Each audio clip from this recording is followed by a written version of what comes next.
Hey, it's Colin again at M&I Direct in Rock Hill. Here we have the Skip Laurel, which is an upright laurel. These are going to want part sun to part shade. I have seen them grow in full sun, but I have seen them doing best in part sun, so about 3 to 6 hours of sun. They do get a white stalky flower, which is just now starting to emerge here.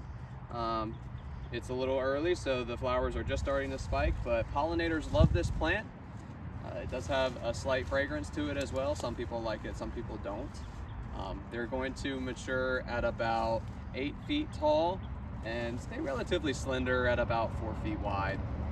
But great screening plant for something where you don't need a lot of height, like to screen out those nosy neighbors if you got some of those.